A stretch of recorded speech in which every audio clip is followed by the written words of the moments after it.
عمومی طور پہ ہمارے ہاں جو محبت کی شادیاں کہی جاتی ہیں وہ زیادہ تر ناکام ہوتی ہیں اور طلاق تک نوبت پہنچتی ہے۔ اس کا سبب کیا کہ کچی عمر کے بچے اپنے جذبات سے فیصلہ کرتے ہیں اور ان کی نظر کے اندر صرف ایک دو چیز دیکھنے کی ہوتی ہے جس سے وہ فیصلہ کرتے ہیں، لیکن کہنہ مشق اور گرم سرد چشیدہ والدین اس بات کو جانتے ہیں کہ ہماری اولاد کی ترجیحات کیا ہیں اور جو ہے وہ ازدواجی زندگی کیسے خوبصورت گزرتی ہے۔ اس لیے وہ جو فیصلے کرتے ہیں وہ فیصلے جو ہے وہ بہت اچھے ہوتے ہیں۔ کبھی ایسا ہوتا ہے کہ اولادوں کو اللہ تعالیٰ فہم، فراست اور عقل و خرد کی فراوانیاں نصیب کر دیتا ہے اور والدین واقعتاً فہم اور سمجھ میں اس مقام پہ نہیں ہوتے، تو سعادت مند اولادیں اس وقت بھی اپنے والدین کو شامل کر دیں اور ان کے فیصلے اچھے بھی ہوتے ہیں۔ لیکن عمومی طور پہ ہوتا ہے کہ چاہے وہ اسکول، کالج اور یونیورسٹی میں نہ بھی گئے ہوں والدین، لیکن ان کے تجربات عملاً جو ہیں وہ زیادہ ہوتے ہیں۔ اسی لیے فرمایا گیا سید عائشہ رضی اللہ تعالیٰ عنہ سے مروی روایت ہے، ایما امرأۃ نکحت بغیر اذن ولیہا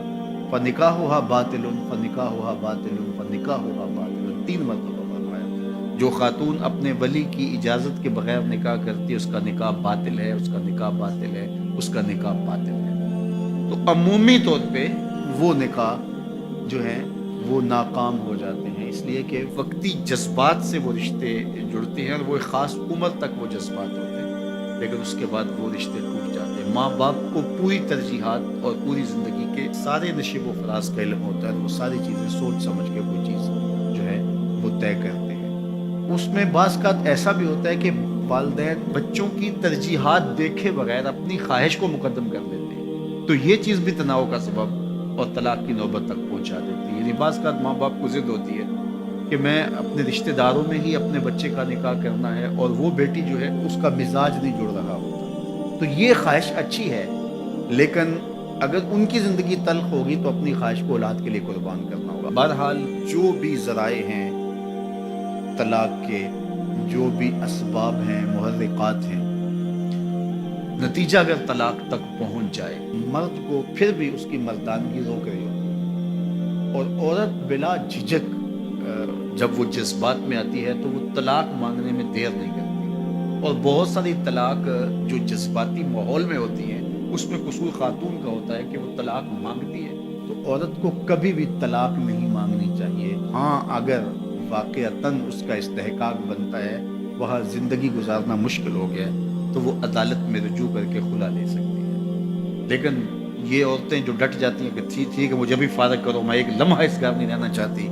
یہ گھر میرے لیے جہنم ہے، اور یہ اس کی بہنوں کے سامنے، اس کے بھائیوں کے سامنے، اس کے خاندان والوں کے سامنے اس کو یوں للکار رہی ہوتی ہے، تو پھر وہ طلاق دے دیتا ہے۔ اور بعض کا وجہ نہیں ہوتی کہ وقتی تناؤ ہوتا ہے۔ حضرت امام ابو داود نے حضور کا یہ فرمان لکھا ہے کہ آقا کریم نے فرمایا کہ جو خاتون بغیر عذر کے اپنے شوہر سے طلاق مانگتی ہے وہ جنت کی خوشبو بھی نہیں پائے گی،